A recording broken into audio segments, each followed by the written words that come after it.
This is the Weather Lounge here at WeatherWorks. Hello, everyone, and welcome back to the Weather Lounge, your favorite go-to podcast about weather. I'm your host, meteorologist Brad Miller, and I would like to thank you for joining us from our WeatherWorks headquarters here in Hackettstown, New Jersey. And joining me, as always, is my ridiculously talented co-host, meteorologist Mike Mahalik. Hey there, Mike. Hey. We're going back. I like going back to that. We're back to the crazy introduction for me. I think you should move away. Intros. Yeah, I think you should move away from the ridiculously talented thing and just start saying like off the wall things. All right, we'll come up with another one for the next. To my terrible golfer friend Mike Mahalik or something like that. Hey, golf season's right around the corner. I know. I'm pretty excited about it, like I said, I need you to give me some tips here because last year I struggled pretty hard. So we'll work on it. But hey, Brad, we got to introduce our other guest here, our other co-host, Mike. Yeah, we're the threesome today. Yes, I'm here, guys. Again, I'm sure our listeners, love when I'm on. I'm not saying that with any sort of sarcasm at all. No, you sound like people hate when you're on, Mike. I mean, what are you doing over there? I'm used to the producing side. I'm used to the editing side, and you guys are the two main co-hosts. So you guys. You gotta hear Mike Priante in there too. No, they don't need to, Brad. You're just as much of the Weather Lounge as we are. Yeah. Mike and I are just kind of like the bartenders, and we're just kind of serving the topics to everyone. Well, in that case, I'll have. I'm excited for this episode, guys. I'm excited to talk about another little round robin. Talk about some weather terms. Is that right? Yeah, that's the reason we got Mike Priante on today. And if you remember, we did a podcast a few months ago about weather in movies, and it was like a roundtable discussion. The three of us just kind of threw a few movie names out there, and we talked about it, whether or not, how true they were, or, if we could find some false things about how, the movies were portrayed and filmed. But so this one's going to be a little different. We're going to go over a few weather terms, not the normal ones like rain, snow, thunderstorm, kind of words that you hear like almost buzzwords in weather. You hear the media use, you read it on social media, on Twitter and things like that. So, we're going to come up with those words. We'll kind of discuss them and, maybe even have some personal experiences with some of those words. I don't know. Yeah, no, I mean, 100%. And I think we kind of got the idea because typically on Saturdays on our social media pages, we like to put out some weather terms that just kind of explain what it's all about. So we thought one day, hey, why don't we just make a podcast about this? It's almost like a Weather 101 type thing for people, and in case they've heard some of these terms, like Brad said, and just might not quite understand what they're actually talking about. But hey, I think that's let's go over to a quick break, I think. Yeah. And then on the other side of the break, that's when we'll cover all these terms that we're talking about. So stay with us, everybody. Keep on listening. We'll be back in a second. Have you ever needed weather data for a snow removal contract? How about a slip and fall incident? Searching for the information online may sound simple enough, however, it can be tedious and difficult. Good news! Our data and stats team can simplify the process. We'll find any weather information from daily rainfall and snowfall totals to hourly temperatures and seasonal averages. On the legal side, our forensic department routinely produces certified reports by meteorologists, assessing the weather conditions on and around accident dates. So don't waste your valuable time.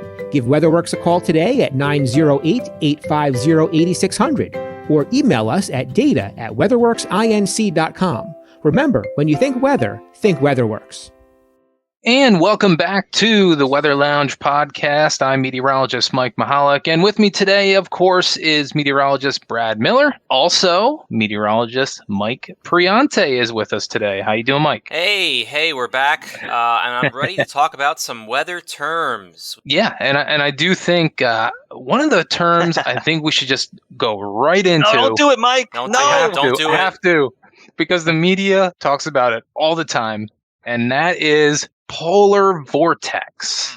There it is. I said it. I know. I think so. A lot of times when you hear when's it going to hit my backyard, Mike? Exactly, and that's what we want to talk about. A lot of times the polar vortex gets misconstrued, and it kind of it sounds like a big storm is going to strike your area, and it's not portrayed the right way.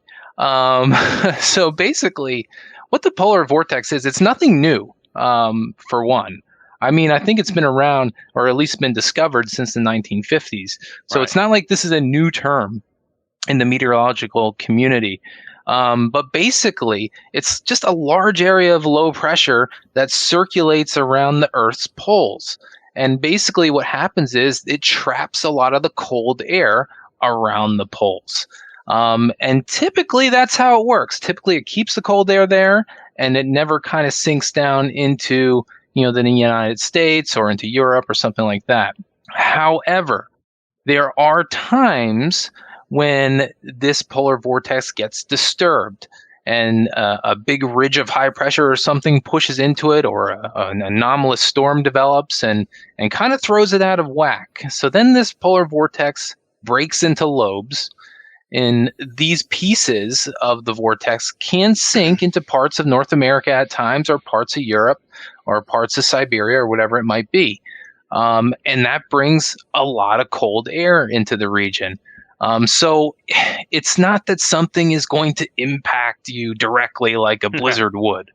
It's just the fact that colder than normal air is going to start diving into your region over a course of the next several days, or possibly a week, depending on how stagnant the pattern gets. So I just kind of want to clear the air on polar vortex. You want to hear something? I don't know where I read this at. Maybe it was a book. Maybe it was on social media or Twitter. So I'm not taking credit for it. But if you think of it this way, like you were saying, the polar vortex is a very almost stable area of very cold air over the poles, and it's kind of just meandering, around and around and around in a pretty normal circle. However, think of it like as a washing machine. If it gets overloaded and it gets all brum, brum, brum, brum, you know what I'm talking about?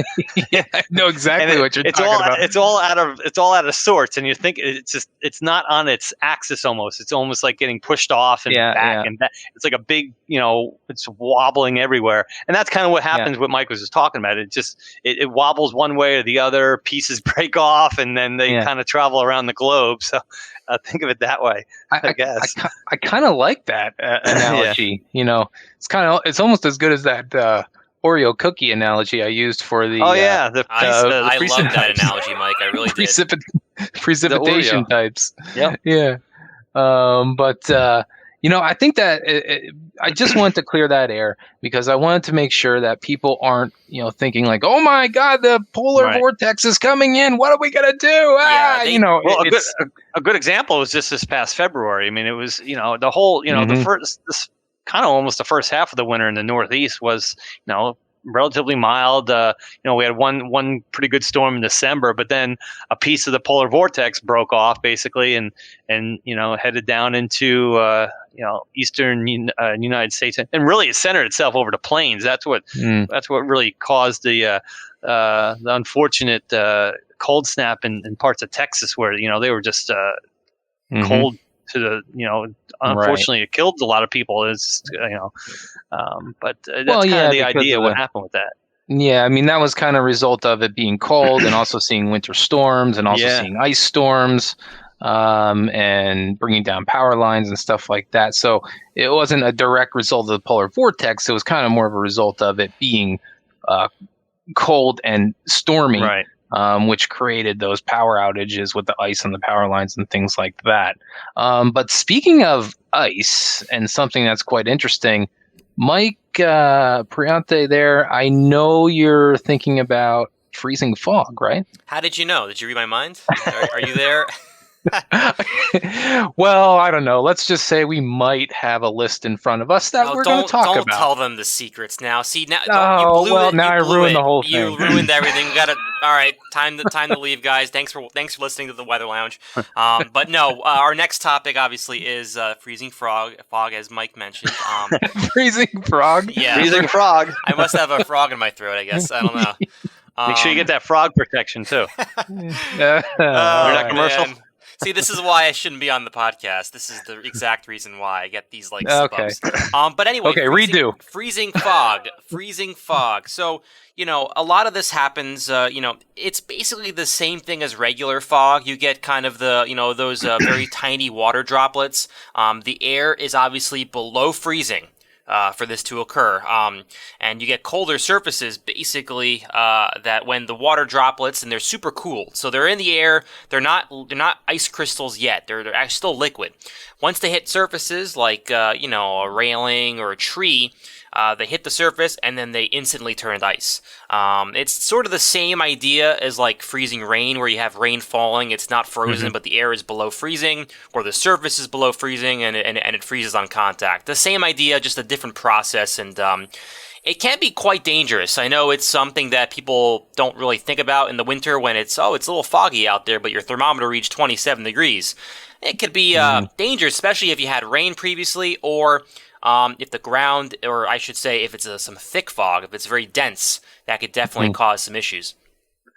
Yeah, I mean, and this is something that some of our clients here at WeatherWorks have to deal with, and maybe some road departments and things like that, because if that freezing fog is thick enough, it can certainly start to get those grounds wet or damp, and that freezes. So it can create those icy patches, which can be really tough if you're, going over a bridge or something like that. You're thinking, well, it didn't snow, it didn't rain, it didn't freezing rain or anything like that overnight. Why is this bridge icy? Yeah. Well, sometimes that's because there was that thick fog and it's enough to develop a coating of ice. Right. And it can be, like I said, it can be very dangerous. And that's something that I think we've seen in the past. I don't know if it was this past year or like 2 or 3 years ago, but there was a really bad wreck down in Virginia. There was an overpass, and it caused, it was basically, ice on the road. And just, again, just sometimes you really don't know it. I mean, it's one of those like kind of secret dangers, those hidden dangers with ice, and you really don't know until it happens. And something. Not only that, you should be slowing down for the fog anyway. If you're driving. True. You should be. You shouldn't be speeding 60 miles an hour when it's dense fog. Fog's not the easiest thing to drive in. Right. Yeah, it's not. Yeah, but fog, that can certainly be dangerous. Sometimes it's even sneakier, and you even get just kind of moisture working into a cold area, and that creates dew on the ground. So it's not even fog sometimes. We've seen that happen before, where the LIE had this develop on the roadways, where dew developed and then froze to the roadways, and then they had a bunch of accidents on Long Island, because nothing was treated. But if you were treated, you were fine. Right. So sometimes it's sneaky, but yeah. But a lot of times, Mike, this, you can forecast this out, like if the conditions are right, and it's not a guarantee if the conditions are all there. It has to form with every single ingredient at the same time. So you can forecast it out, but it's not a guarantee that it happens. But it's enough where if there's the potential, you could definitely say, hey, just keep an eye out, because tomorrow morning when you're leaving for work, all the conditions are there. There could be some icy spots, so take it slow and don't speed on the road. That's for sure. That's for sure. Well, I think that covers the freezing fog. So let's turn it over to Brad. Brad, all right. What do you got over here for a term? I have a word that probably a lot of people have heard. Probably even most people know what it is, but it's virga, and you'll hear a lot of folks talk about it sometimes. And basically, what it is, it's precipitation that's falling above you and not reaching the ground. And usually, that's because there's a layer of dry air, most likely more towards the surface. Obviously, if it's precipitating out of the cloud above. And, humidity is very low. And what's happening is, if you go up 5,000 to 6,000 feet, it's snowing or raining. You get down towards the ground and there's so much dry air that it's just evaporating before it gets there, or sublimates even. So it's just a process. A lot of times we see that in the winter time when we have an existing really cold air mass overhead. Usually in the Northeast, we'll have an area of high pressure over New England, and it'll have a very cold, dry air mass, and then the next storm system's coming in from usually the west or southwest, and the precipitation will try to move into the area. it'll rain or snow, or in this case probably snow above you, but it's just not going to reach the ground for a couple of hours because it has to get the lower levels of the atmosphere moistened enough to where the drop or the snowflakes can make it to the ground. Usually it'll eventually do it, but and you'll see it on radar too. A lot of times you'll see, oh my gosh, it's snowing over me right now. The radar says it's snowing, but you look outside, it's cloudy, but it's just nothing reaching the ground. And sometimes you'll go through the whole time with that. You may just have a very weak system sometimes, and it'll kind of glide over the area, and it looks like it's raining, or you're supposed to have a shower or something, and it just doesn't happen. So that's what virga is. It's just basically precipitation that's not reaching the ground. But if you're on a mountaintop, maybe getting 6,000-7,000 feet above, you'd be getting that rain or snow. Yeah, I mean, and this is a very interesting topic too, because I like how you brought up the radar thing, because this is when the radar can be very deceiving. Sure. That it looks like snow's coming over you. You're looking at your app or whatever it may be, and you're saying, wow, well, I have blue or green all over me here with the radar moving in, not physically. I was going to say, Mike, it sounds like, what are you Picasso? You got paint I drew all with over markers. I drew markers all over me. I mean, you have the blues or the greens over your location, and you're thinking, why isn't it snowing? What's going on? So this is where it's that virga situation, and this is why we have a lot of our meteorologists monitoring this, and we do heads up for our clients and things like that for when the snow's moving in. So we're actually monitoring the ground truth. When this virga is happening. Yeah, because the radar doesn't always tell the truth. And the main reason for that is because the radar beam, the further out it goes, the higher up it goes. So here's the case where, it's precipitating at 5,000 feet above you because that's where the radar beam is at this point. But below that, it's not reaching the ground because there's a dew point depression of 20 plus degrees, and it's just not going to happen for a while. This is the situation where our clients out there, don't worry, we're still watching it. We know the virga's there. We just know that it's actually not precipitating until maybe 100 miles to the west of where the radar is actually showing the leading edge. So, but speaking of virga, Brad, that kind of ties in with Alberta Clipper a little bit. Yeah. Just a little bit. So I know probably a lot of you on the TV and news have seen Alberta Clipper. Oh, a Clipper's coming through. So basically, what is an Alberta Clipper? Well, it's just a fast-moving area of low pressure that comes out of the Canadian province, Alberta. That's where it originates. So it just kind of dives out of the west-northwest, across the northern portions of the country, usually comes into the northeast United States. A lot of times, Alberta Clippers don't produce all that much snow. They're usually very moisture starved. They're not gathering all that moisture from the Gulf of Mexico or the Atlantic or something like that. So usually it's like a 1 to 3 inch type snowfall. It's usually a very fluffy snow because it originated well up into Canada. So it's not anything that is incredibly impactful most of the time. I should say. And a lot of times with that dry type of system, there is a lot of virga with it, just because there's not a whole lot of moisture. Battling that dry air that's already there. Because usually at that point, when you get a clipper, there's usually an Arctic air mass that's overhead, or at least that's already overspread the area. And that's, but even with the snowfall, Mike, sometimes you do get these clippers that come through, and you may only get an hour or two's worth of snow, but like you said, it's fluffy.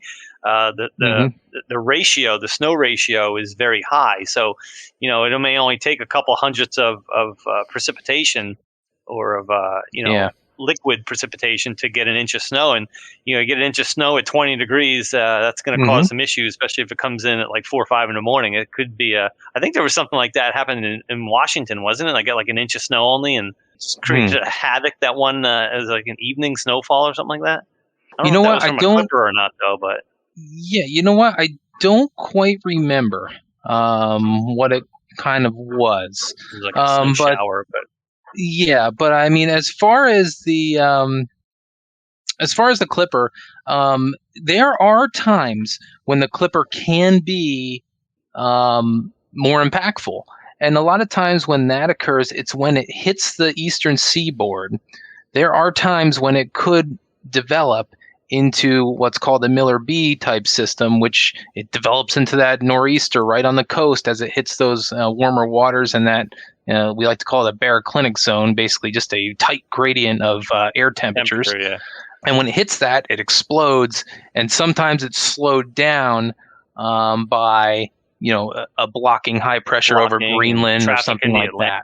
Things like that, yeah. And that's what allows that extra time to develop. And then eastern New England gets walloped by a foot of snow or something like that. So that can happen at times. So I know, Brad, I think you're next on your round table. I know we're going to skip over Mike here for a second, but we'll be right back with you, Mike. Don't worry about it. Don't worry about me. Yeah, we're going to stick with one last winter term here, or it kind of just goes hand in hand with winter. Really goes hand in hand with anything during the weather. Sure. But the last term here that we're going to talk about before a break is called the jet stream, and that's something I think a lot of folks have heard.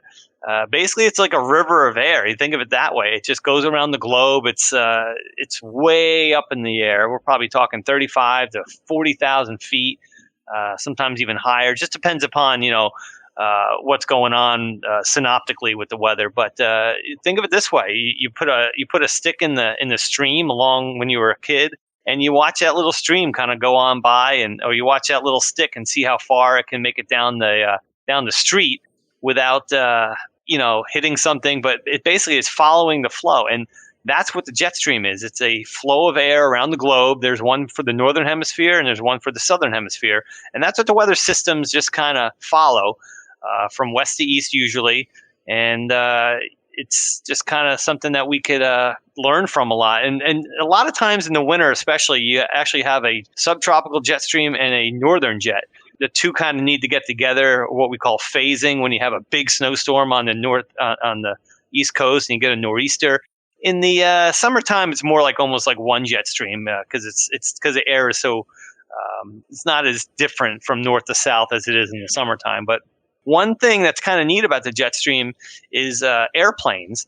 And usually when you fly from the west coast to the east coast, it's a lot faster than flying from the east coast to the west coast. And basically, planes like to get up into the jet stream at that level, which again is usually a cruising altitude, 35 to 40,000 feet. And that way they get a little boost from the jet stream. And we're talking wind speeds now at this point, 70, 80, 90 miles per hour. And that's just helping to push the plane in the direction towards the east coast. Now, again, if you're going back west, it's going to use more fuel and it's going to be slower to go against the jet stream. So kind of neat. Yeah, no, I mean, it's definitely, definitely an interesting phenomenon that, planes and air traffic does utilize that. Yeah. Hey, I just wanted to call out real quick in case anybody out there in the podcast is hearing what's going on.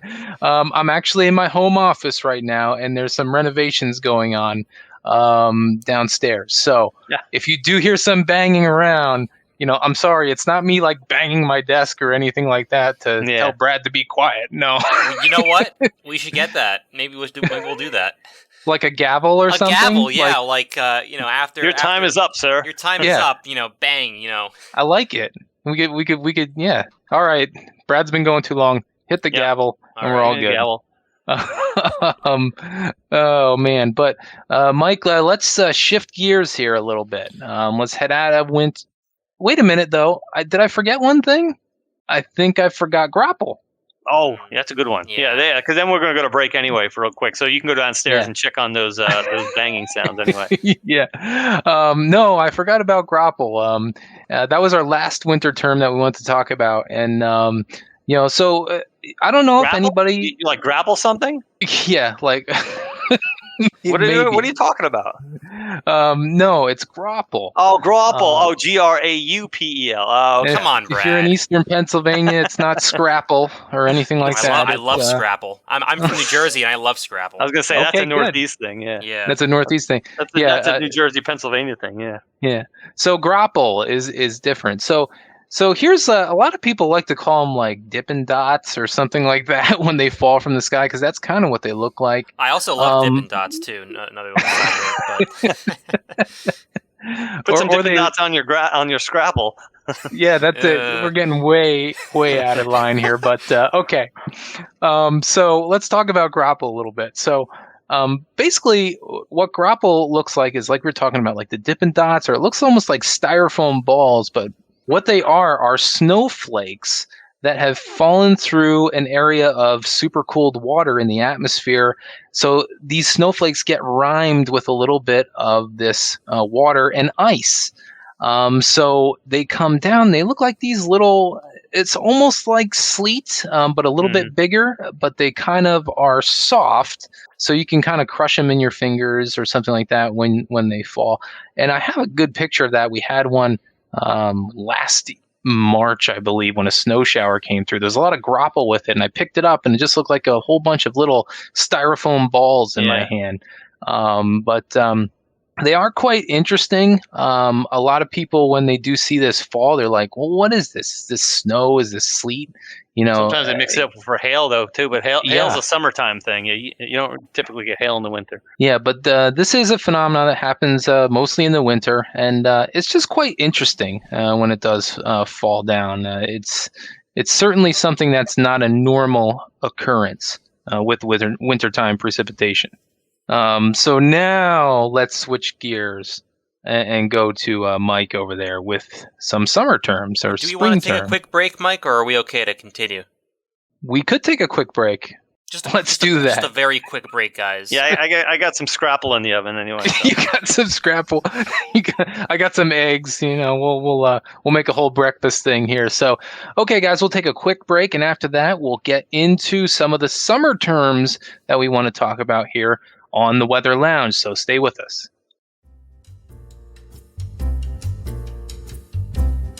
You're listening to the Weather Lounge here at WeatherWorks.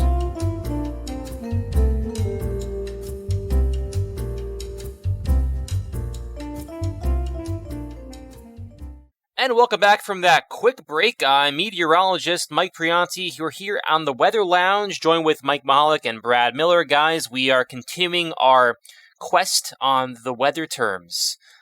We have managed to get away from winter, and now we're getting into more Springer. Jeez.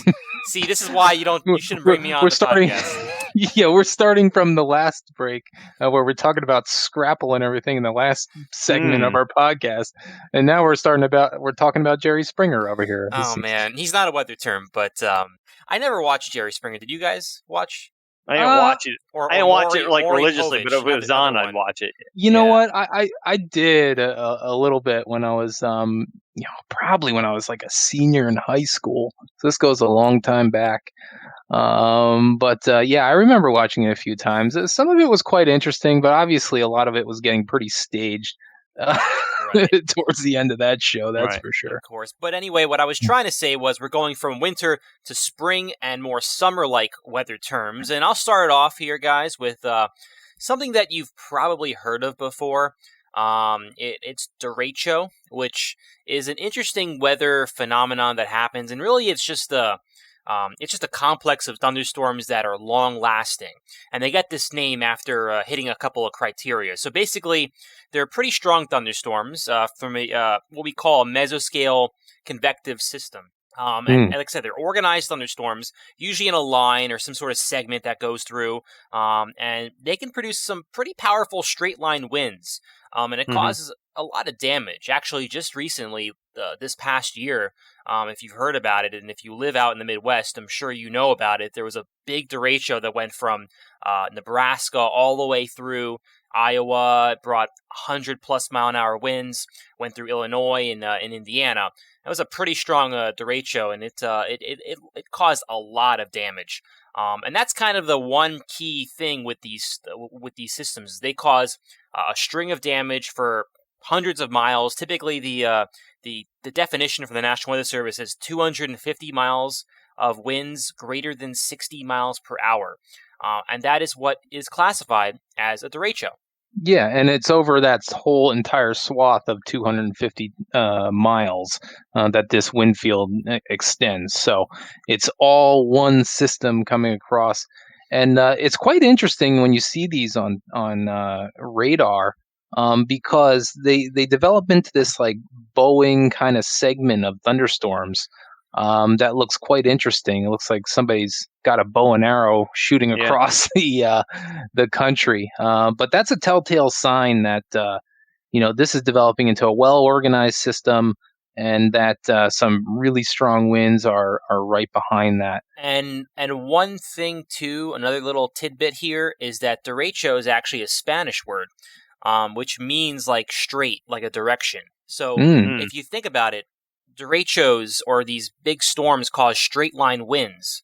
So that's kind of why it's called derecho. It's a little interesting tidbit why we call that. It's amazing too if you watch the life of a derecho. Basically, I mean, it could start. The one in particular I remember, since being back up here in the Northeast, was the one that went through Mid-Atlantic. No, actually, I was down south for that one. That was the one that came through Washington D.C. and they actually the final round of a PGA event was not canceled, but they didn't allow any spectators on the course because there's so many trees and branches that were needed to be removed. It was okay to play golf because there's no more danger, but it was just amazing to see no one there, and all these trees had branches down, and there was like a special rule that day, I think, that they could move their ball if they got in the way of one of these trees that were down. But it was amazing to see the lifeline of where it started in the Dakotas and goes all the way down, off the East Coast. I mean, that's what, 1,500 miles or something. It's just crazy. Yeah. I think that might be the same one, Brad.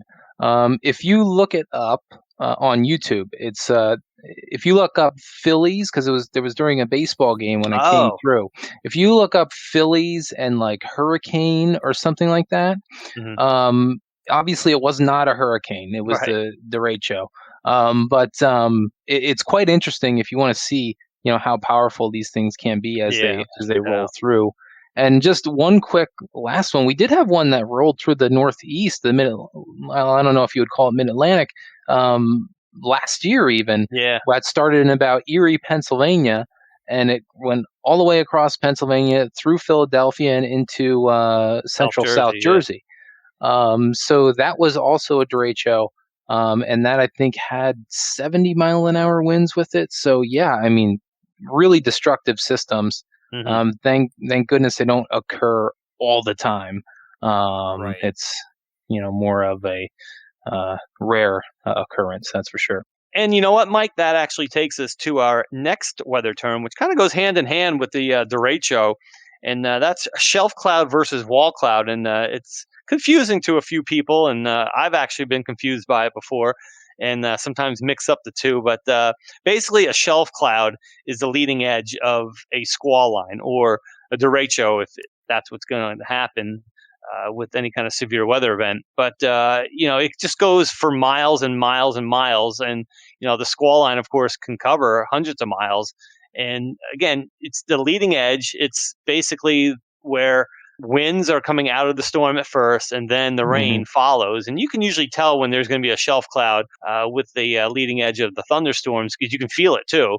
You feel the gust front come through, and actually the temperature drops a little bit. And like, that's when you always say, it's going to probably rain here, and start hearing thunder in the distance. So again, that's kind of a shelf cloud, and kind of think of it as a long shelf. And that's what we're kind of describing right here. And the funny thing is, sometimes people, when they're out storm chasing and things like that, they'll take a shelfie. Get it? I know. I know. There's a joke that I see a lot of times. It is. On, like, I know. Instagram and stuff like that. They take a picture with the shelf cloud in the background. Unfortunately, I think only meteorologists get that joke. Yeah. I know. Everybody else is probably like, "What are you talking about?" Yeah. So there's your shelf cloud, which is associated with the line of storms, basically. Right. And then on a much smaller scale, you get the wall cloud. And what happens with the wall cloud is it usually develops under the, I guess, rain-free base, if you will, where the mesocyclone or the part of the thunderstorm is, where you can get some turning also. And, they can sometimes produce a tornado. And if you're going to get a tornado from a thunderstorm, usually that's, again, where it's going to occur with the wall cloud, because it'll start to kind of rotate on a vertical axis, and then that's how you get the tornado to come to the ground. Well, when you see a wall cloud, it's much different from a shelf cloud. A shelf cloud is just kind of rolling towards you, and it really, it doesn't have any rotation to it really. But with a wall cloud, you will see that rotation, and it's quite quick. So it's not something that you can really mistake. When you see that rotating part of the wall cloud underneath the circulation of a strong supercell, this is when you should be concerned. I was going to say, if you, unless you're chasing the storm and you know your protocol and you know how to keep yourself safe, that's about the time where you got to go take cover because a tornado may be forming. Yeah, 100%. You don't want to see a wall cloud, put it that way. I guess the next thing we have is on the list. It's back to me, I guess, right? I mean, yeah, it is. Now it's the Mike. Now it's the Mike show. So we'll start off with I guess microburst, which is all tied to this severe weather, phenomenon, and microbursts can happen, obviously in derechos too. But it's something that people like to mistake for tornadoes, and the reason why is because these microbursts develop basically from like localized columns of rapidly sinking air from a thunderstorm, and they could cause some pretty strong winds. But they're straight line winds. So again, like the derechos, straight line winds. But this is more localized little bursts of air, and they can produce as high as 100-mile-per-hour winds. So it makes sense why sometimes if this happens, people can say, oh, a tornado rolled through. And that's actually a thing that the National Weather Service, they actually send out teams, post-storm damage teams to see if this was actually caused by a tornado or a microburst. And there are some signs, and I'm sure you guys know, what are the signs between a tornado versus a microburst. It's basically that straight line damage is what you're looking for. You're looking for trees or corn or something all laid down in the same direction. Right. So that indicates your straight line winds. But if you have, trees are kind of toppled in a direction usually that's almost cyclonic, things like that, right? Yeah, or they drop cyclonically. Then you're thinking, okay, there was some sort of rotation here. It wasn't just a microburst, just flattening everything really quickly. This is something else. And I think what gets confused with the microburst sometimes and the tornado is that because microbursts are exactly that. They're micro. They're a very small scale. Right.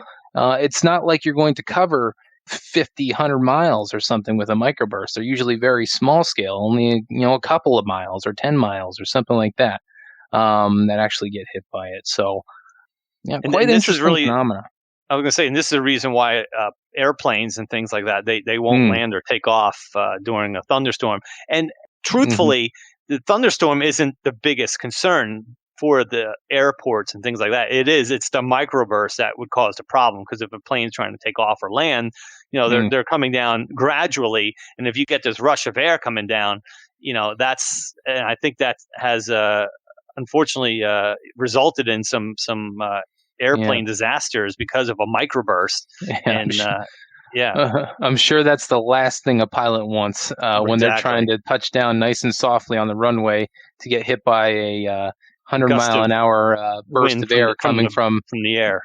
Well, from above him. To that end, there's another thing which I'm going to sidetrack here for like a minute or two, but there's clear air turbulence. If CAT is what they like to call it, and that could be even more dangerous than this, because clear air turbulence is kind of what it says. It's when we know that the air is clear, it's a beautiful day, but there's definitely some little perturbations in the wind that really can screw up a pilot from landing. And you wouldn't think, like a normal person, it's a bright and sunny day, gorgeous weather, great for takeoff, but a pilot knows not always, and that could be dangerous sometimes. Yeah, maybe I ran into some of that one time when I was flying out to a trade show with the guys at WeatherWorks, because I felt like the one time we were landing in Michigan, it was quite turbulent on the landing, and I was kind of like getting a little bit nervous here. What's going on? It's a nice day, and I don't know if it was a lake breeze I was running into or what, but I was kind of like, is this guy going to land this thing? Because I'm getting a little nervous. Yeah. But hey, I don't have any terms for a little while yet, so it's still the Brad and Mike show. Okay. All right. I guess, Brad, do you want to talk about your term? Yeah, I'll talk about this last one because again, it's still along the lines of severe weather. It's not really generated because of a thunderstorm, but it's a fun word. We can all say it together. Haboob. it's All right. it's And not that's R-rated. well, it's not. It's truly what it's called. So Yeah. if anybody's out there thinking like, "Oh my God, what did they Yeah. say?" It's No, it's really a term for Brad. Yeah, What is it? it's really just it's a dust storm Yeah. that's just kind of carried along. They don't really happen anywhere except for the southwestern part of the United States. Of course, other parts of the world have them, but it's Hmm. really sandy desert areas. You'll see them from time to time. Phoenix, you'll have a helicopter like, wow, look at this. Dust storm or Haboob in Hmm. this case, move across Phoenix, and it's almost like it's a snow squall for the Northeast because you go from almost sunny, nothing going on, and as soon as this thing moves in, your visibility drops quickly, sometimes down to zero, and Hmm. instead of snow flying around, it's a bunch of dust and little pieces of debris, and it's just Yeah. I've never been in one, but from what I could see and what you can't see, basically when one comes through, it's like almost the sun gets completely blocked out and it's almost dark as these things go through, and I, they're not long, but after it moves through, the winds finally diminish, but you may be left with a layer of dust on top of everything. It's crazy. I've been in one. I was a Oh, have you? long. I was like 4 years old. Huh. Yeah. Oh. I mean, from what I could remember, it's essentially like what you said, Brad. It's like it's dark. Yeah. It's almost like basically like a blizzard, but instead of snow, it's just like Yeah. dust. So I mean, and it could be dangerous because you have the particulates, and a lot of these guys out there, everyone who lives out in the Southwest, and they know that this can happen. Mhm. Usually they have to wear like masks and such, and of course now that's more of a common thing. But usually you have to cover yourself up because you can't breathe that stuff in. It's not good, not good for the Hmm. lungs. Yeah, I mean, typically something I've never experienced in my life, but it's interesting that you have, Mike. Yeah. But something have experienced in the past has been a dust devil. And I know, Ooh. Mike, you wanted to talk about that a little bit. Yeah, I'll piggyback off of the Haboob and talk about the Dust Devil. So, these are just interesting words, like nothing to do with devils, but it's you can almost think of it like a mini tornado, but sort of similar, but not really. So they do form, in these like drier desert climates. So the Southwest U.S. I'm sure they happen in in parts of other parts of the world, like in parts of Africa, and actually they do happen on other planets. Dust devils have been recorded on Mars. Wow. Yeah, a little interesting. Mars has an atmosphere, and they have weather on the planet, and there have been, check it out if you can, search dust devil on Mars. It's actually pretty interesting because they have recorded video and pictures of like little dust devils developing. But a dust devil essentially is just an imbalance of the thermal profiles. So you have a very large area of like warm air at the surface, and as the warm air starts to rise, it encounters a really cooler air mass above. And in these desert climates, usually you get that difference in temperature because it's so dry. And when that happens, it causes this big updraft. And sometimes, if it's strong enough and there's enough of a wind shift, they can start to spin and essentially create this little vortex. And they could be small, little vortexes that can pick up some dust, and they could be as little as 1.5 feet to as big as a yard, a few yards, to even maybe like 10 yards. And that's where they can become a little bit dangerous. Typically, they're not that strong, but they could be as high as 60 miles per hour. And in that case, you could probably get flung away, or things can get picked up, and it could get dangerous. And Mike, I'm sure you've seen one, so I don't know how dangerous it was, but it wasn't all that dangerous. And I'd like to point out, like Mike said, that these can occur pretty much anywhere if the conditions are correct. And they occur on nice days. It doesn't have to be a stormy usually day. out when these things come through. Yeah, Yes. it's usually a fair weather day. And I remember when I was younger, I was playing baseball for my practice, and just basically out of nowhere, here comes this swirl of wind across the fields, and it basically was kicking up leaves and kicking up little twigs and stuff. and then it came across our ball field and basically, kicked all that baseball field dust up in the air. And, as kids, we were just loving it. We're just running around in it and all that kind of stuff. So it wasn't anything that was damaging. Maybe there was 35, 40 mile an hour winds inside it. But it wasn't anything to be worried about. But it was quite cool to see that come through. And it was a nice day, too. And it was just like, where the heck did this thing come from? And at the time, I didn't know. I wasn't a meteorologist, obviously, when I was, 12 years old. But it was certainly interesting to see that. And, it's interesting, too, that Mike mentions weather on other planets. I think to myself, though, so they have dust storms on Mars. Right. Would it still be called a Haboob on Mars? Will we call it the same thing, or we call it something else? Don't get big enough. Well, we call it a dust devil on Mars, so I guess Yeah. same dynamics. If it's a whole different thing, we have to give it another name. Now, we'll have to ask the Martians when we'll do that in when we 20 finally years. get there. Yeah. Yeah. I just thought, I don't know. I guess we just keep the same names. That would make things simpler. Exactly. That's for sure. But hey, Mike, you have something interesting, right? I think it's our last term we want to talk about. And by all means, if you do have other terms that you want to hear about, send us an email, weatherlounge@weatherworksinc.com. Yeah, we'll even throw it in our Saturday weather terms for you. Yeah, absolutely. Because there's obviously things that we haven't covered here. But if you do want to hear about it, drop us a line. But anyway, the last thing I want to talk about is lightning, but not your normal lightning. I'm actually talking about volcanic lightning.